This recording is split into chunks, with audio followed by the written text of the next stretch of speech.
this really important hearing.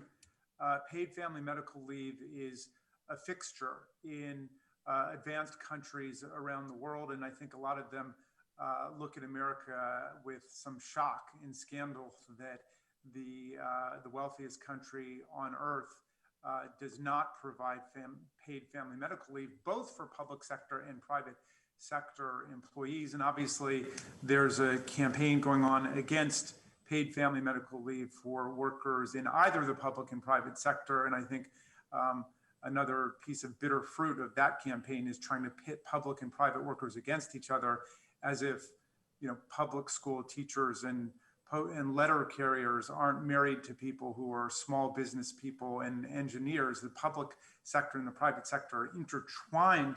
And in America, the federal government is actually the largest employer with 2.6 million employees. Tens of thousands of them live in my district.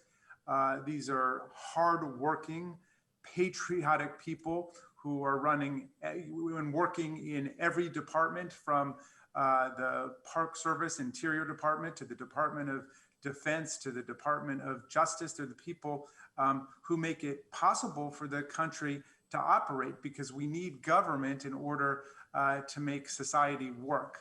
And unless there are any anarchists out there or Antifa members on the panel, I think everybody has got to agree that we need government. So I think some of the attacks on government workers are really improper and sound very antiquated and obsolete to me. But in any event, 85% of federal workers don't live in the DC area. They live across the country.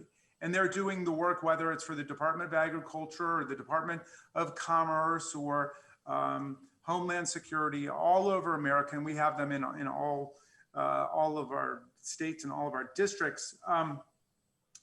But I want to ask Ms. Szabo, I hope I'm pronouncing your last name right.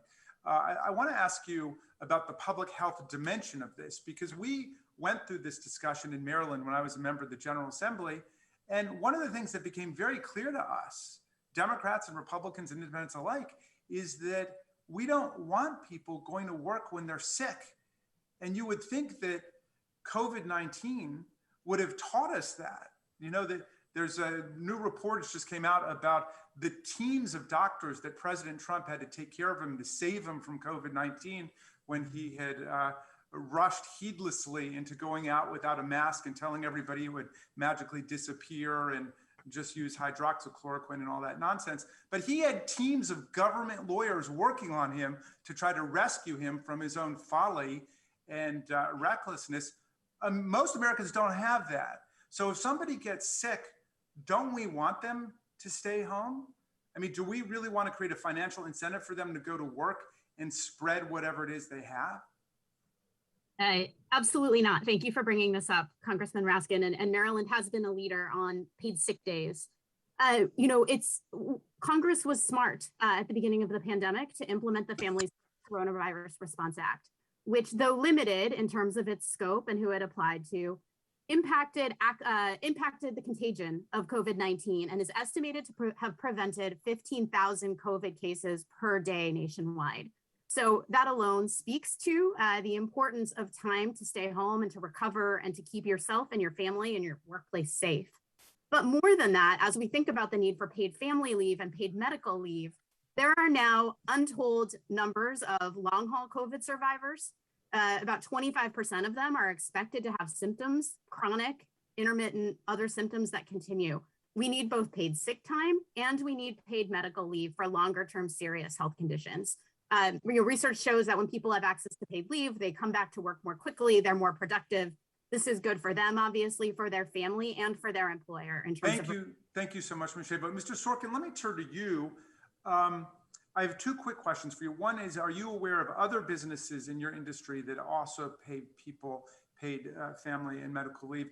And I think there's some suggestion that American workers in the private sector, public sector will cheat. If they've got paid family medical leave, they will invent sicknesses. They'll pretend somebody's got cancer. They'll pretend somebody's got leukemia. They'll fake it like we're a nation of con men or con women. But has that been your experience? Tell us honestly, are people like rigging the system and ripping you off? Well, to answer the first question, thank you, Congressman. But to answer the first question, other small businesses like mine, it's very unusual to find small businesses that are willing to absorb the expense. Um, in my experience, we have not seen people abusing the system. I think it accounts even, it's less than 1% or 2% of our payroll, and consistently less. And particularly in a small business, we know our employees, and that kind of abuse just doesn't, is much less likely to happen. Thank you. Well, Gentleman's thank you. time has expired. I now recognize the gentleman from Louisiana.